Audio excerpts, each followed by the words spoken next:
Hello my beautiful souls, कैसे हैं आप लोग? उम्मीद है आप लोग बहुत अच्छे होंगे। आप लोगों का मेरे चैनल पे तहे दिल से स्वागत है।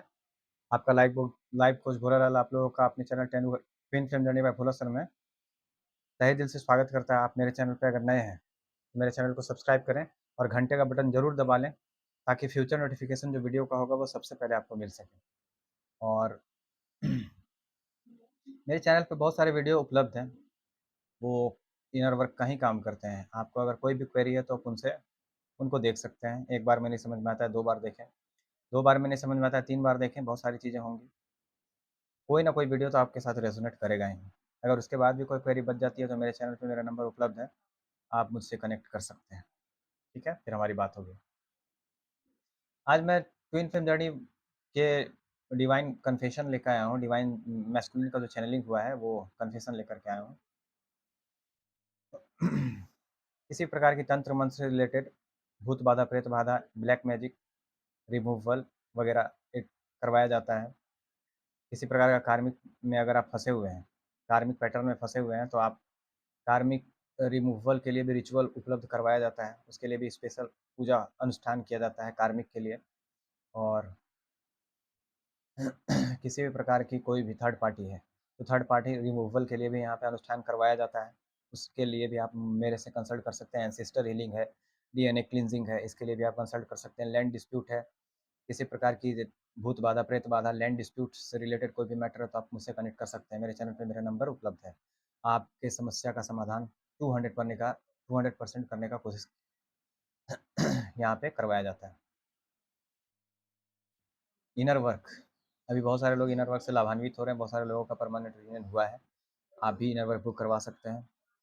और इनर वर्क देखिए, अभी इस मंथ तक ऑफर चल रहा है, नेक्स्ट मंथ से ऑफर समाप्त हो जाएगा 1 तारीख से। तो आप जितना जल्दी हो सके इनर वर्क बुक करवा सकते हैं, अभी ऑफर है।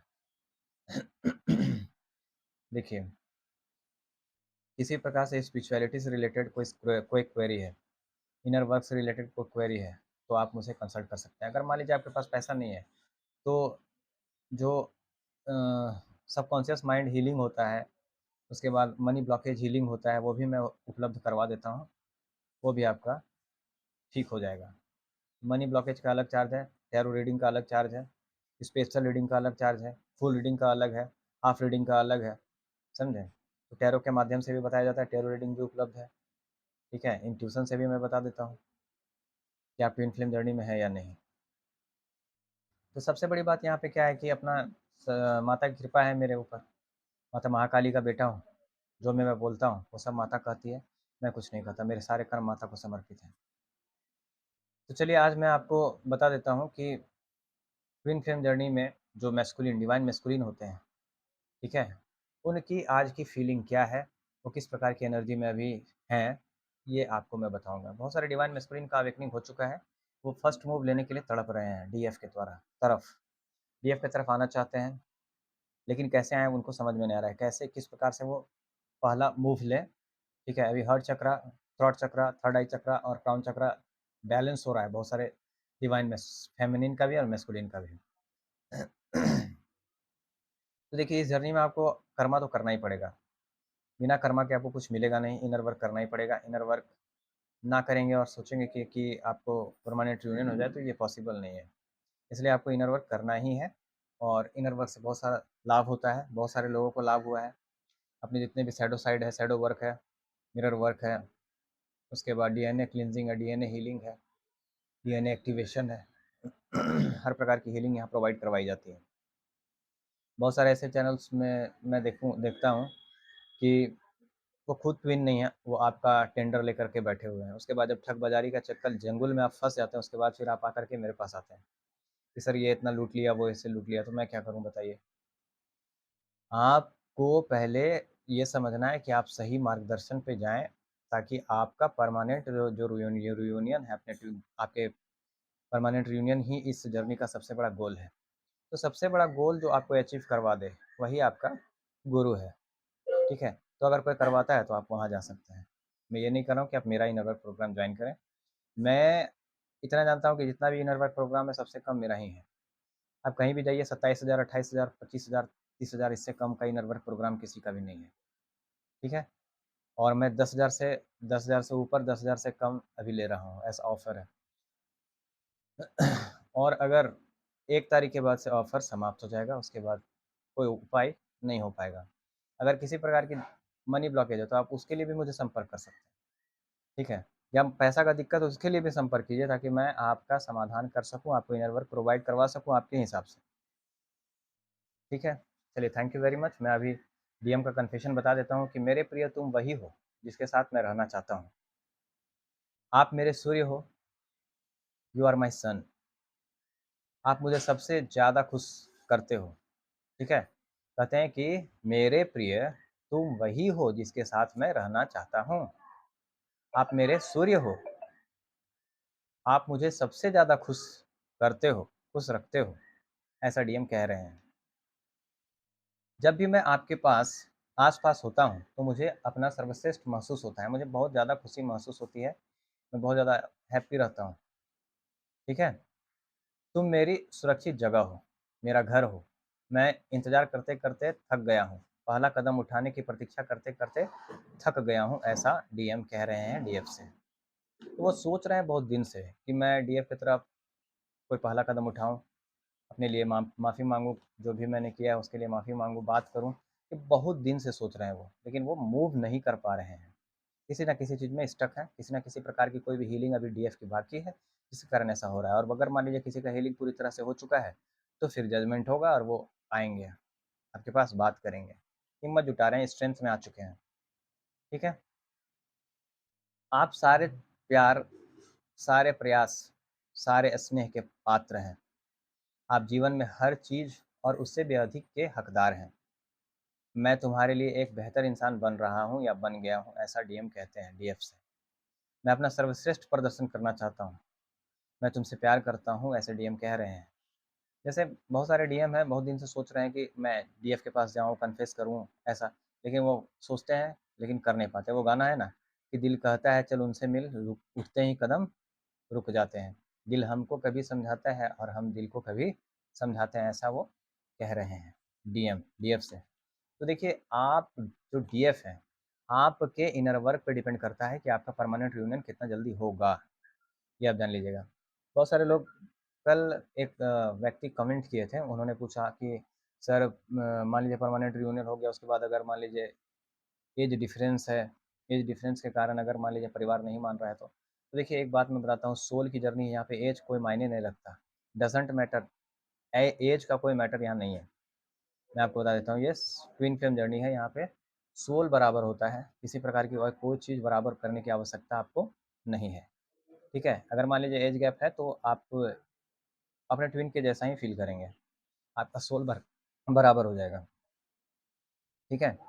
तो दुनिया क्या कहेगा, जहान क्या कहेगा, तो दुनिया से पूछ करके या परिवार से पूछ करके प्यार किए थे क्या? प्यार तो आप किए थे तो दुनिया से पूछ के नहीं ना किए थे, एक्सक्यूज़ है ये कि इसके लिए नहीं मान रहा है, उसके लिए नहीं मान रहा है। नहीं मान रहा है तो आप क्या प्यार सब परिवार से पूछ के नहीं ना किए थे? तो आप, एज कोई मैटर नहीं करता, एज इज़ अ नंबर। मर्द और घोड़ा कभी बूढ़ा नहीं होता है, इस चीज़ को याद रखिएगा कि मर्द और घोड़ा कभी बूढ़ा नहीं होता है, इस चीज़ को हमेशा याद रखिएगा। और एज ये कभी नहीं बताता कि आपका स्टैमिना, आपकी क्षमता, आपकी एनर्जी, आपका पावर, आपका स्ट्रेंथ एज एज से डिफाइन नहीं होता, ठीक है? मान लीजिए मैं 30 का हूँ, ठीक है? और कोई 20 साल का लड़का है, तो 20 साल का लड़का अगर कोई काम को 10 बार कर सकता है, तो मैं 20 बार कर सकता हूँ। मेरी एनर्जी, मेरा स्टैमिना, मेरा पावर इतना ज़्यादा है, ठीक है? तो किसी का एज से उसका क्षमता, उसका एनर्जी, उसका स्टैमिना, उसके पावर को जज नहीं किया जा सकता, ठीक है? तो डोंट जज a book by its cover. Don't जज a book by its cover, यानी कि आप एज से किसी के भी क्षमता को डिफाइन नहीं कर सकते। अभी बहुत सारे ऐसे बॉडी बिल्डर्स हैं जो 65 साल 70 साल के हैं, लेकिन फिर भी बॉडी बिल्डिंग कर रहे हैं, और वो भी यंग यंग लोगों के साथ। तो एज इज अ नंबर, बस इतना ही जान लीजिएगा आप। ये सोल की जर्नी है, यहाँ पे एज का कोई मायने मतलब नहीं है। अगर मान लीजिए कि मैं 30 का हूँ, अगर मैं अभी शादी करने जाता हूँ, तो 20 से 25 साल की लड़की मिलेगी, उससे ज़्यादा की तो नहीं मिलेगी, नहीं ना मिलेगी। तो तो दुनिया समाज क्या कहेगा, दुनिया क्या कहेगा, समाज क्या कहेगा? तो दुनिया हमको खाना खिला रहा है क्या? समाज हमको खाना दे रहा है क्या? नहीं ना दे रहा है, तो दुनिया समाज के बारे में क्यों सोचूँ? डिवाइन मैस्कुलिन, डिवाइन फेमिनिन हमेशा दुनिया और समाज के बारे में ही सोचते रहते हैं कि दुनिया क्या है, समाज अपने लिए जीना है सबसे पहले हमको। उसके बाद में जब एक गाना है कि हमको मन की शक्ति देना, मन विजय करें, दूसरों की जय से पहले खुद को जय करें। जब मैं खुद का भला करूँगा तभी तो जन कल्याण कर पाऊँगा, ठीक है? नहीं तो हम करते रहेंगे मुझे भूल गए सावरिया, उसके बाद उधर करते रहेंगे कब आएगा मेरे बंजारे, तब तो काम में मन ही नहीं लगेगा, ठीक है? तो ऐसे नहीं होता है। यहाँ पे ऐज की जर्नी ये नहीं है, ये सोल की जर्नी है, यहाँ पे ऐज कोई मायने नहीं रखता है, इस चीज़ को आप अच्छे से जान लें, ठीक है?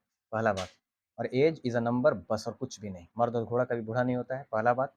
दूसरा बात कि कोई भी लड़की या लड़का का उम्र ऐज से डिफाइन नहीं होता, ठीक है? अब मेरा जो सोल है, वो मुझे ऐसा फ़ील होता है कि जैसे मैं 20 साल का हूँ।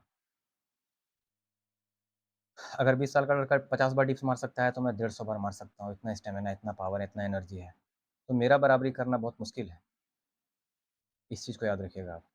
तो ऐज नहीं कोई मैटर करता है भैया इस जर्नी में। इस चीज़ को आप बढ़िया से जान लीजिए। और अगर आपके फैमिली अगर आपकी फैमिली है, अगर आपको चाहते हैं, आपकी खुशी चाहते हैं, तो समझ लीजिएगा कि वो अवश्य मानेंगे। और अगर आपकी खुशी नहीं चाहते आपका परिवार, तो वो आपकी फैमिली किससे है? फिर आपकी फैमिली कैसे हुई वो? अगर जो दुनिया समाज की खुशी चाहती हो, तो वो आपके परिवार नहीं हो सकता है, आपका परिवार नहीं हो सकता है।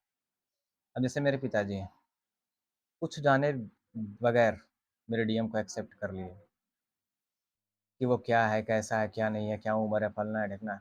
बिना जाने उसको ओके कर दिए कि हाँ, ठीक है। तो जो फैमिली होगा, वो आपकी खुशी चाहेगा, ना कि दुनिया समाज की खुशी चाहेगा।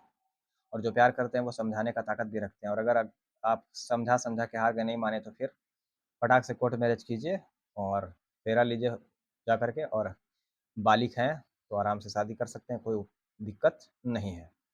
समझे? 18 लड़की का होना चाहिए, 21 कम से कम लड़का का होना चाहिए, 18 लड़की का कम से कम होना चाहिए। आपको दुनिया का कोई ताकत नहीं रोक सकता है। बात समझे? इसलिए ये सब एक्सक्यूज़ है, एक्सक्यूज़ ना दें कि परिवार नहीं मान रहा है, दुनिया ने समान नहीं मान रहा है, पापा नहीं मानेंगे। ये सब खेलने वाला बात है, ठीक है? अगर कोई लड़की कहती है कि पापा नहीं मानेंगे, तो पापा से पूछ के प्यार किए थे क्या आप? कोई लड़का कहेगा पापा नहीं मानेंगे, तो पापा से पूछ के प्यार किए थे क्या आप? दुनिया समाज से पूछ के प्यार किए थे क्या आप? प्यार एक बार गया तो फिर वापस नहीं आएगा। रिश्ते कहीं नहीं जाएँगे, रिश्ते तो कहीं से आ ही जाएँगे आपके। लेकिन एक बार प्यार गया तो फिर कभी नहीं आएगा, इस चीज़ को हमेशा याद रखिएगा। और एक बार आपका जो काउंटर पार्ट गया तो फिर कभी नहीं आएगा, ये भी याद रखिएगा। इसीलिए स्पिरिचुअलिटी में हम लोग आते हैं और हर प्रकार का हीलिंग करते हैं, ठीक है? तो इस चीज़ को आप याद रखिए। तो दुनिया समाज से पूछ के प्यार नहीं किए थे, पापा से पूछ के प्यार नहीं किए थे आप।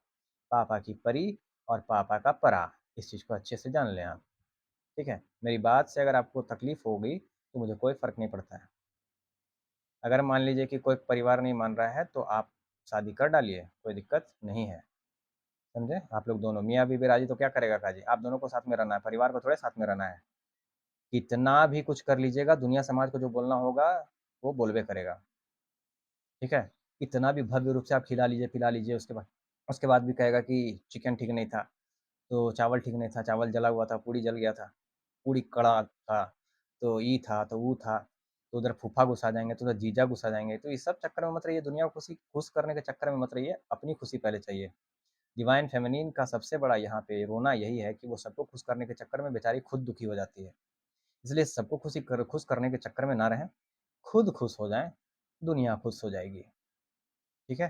तो इस चीज़ को याद रखिएगा। पहले खुद को खुश करिए, दुनिया समाज के लिए जीना बंद कीजिए, खुद के लिए जीना स्टार्ट कीजिए, उसके बाद दुनिया समाज के लिए जिइएगा।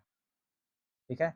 तो सारा काम तो होते रहेगा, पहले आप परमानेंट रियूनियन को रखिए, उसके बाद सबसे पहले आप अपने काउंटर पार्ट को सबसे पहले आप माता महाकाली को रखिए, जिसका इष्ट आप पूजा करते हैं, उसको रखिए, उनको रखिए, उसके बाद फिर आप अपने आप को रखिए, उसके बाद आपका अपने काउंटर पार्ट को रखिए, उसके बाद हर रिश्ता नाता होगा, कोई भी उसके बाद ही होगा। कोई भी रिश्ता नाता का अपना-अपना अलग जगह है, माता-पिता का अलग जगह है, भाई-बहन का अलग जगह है। हर लड़की को अपने ससुराल जाना ही पड़ता है, एक ना एक दिन। तो ऐसे जाए या वैसे जाए, 3 ऑप्शन हर आदमी के पास होता है, जो प्यार करता है। पहला ऑप्शन जिससे आप प्यार करते हैं, उससे शादी कर लीजिए, अगर फैमिली नहीं मान रहा है तो जैसे-तैसे करके शादी कर लेना है, कोर्ट मैरेज करके, पहला ऑप्शन है। दूसरा ऑप्शन परिवार को मना करके सबकी सहमति से शादी करें। तीसरा ऑप्शन, जिससे आपका परिवार कह रहा है उससे शादी कर लें, बात खत्म। तो उतना टेंशन लेके जिया नहीं कीजिए। और एक्सक्यूज़ देना मत बंद कीजिए।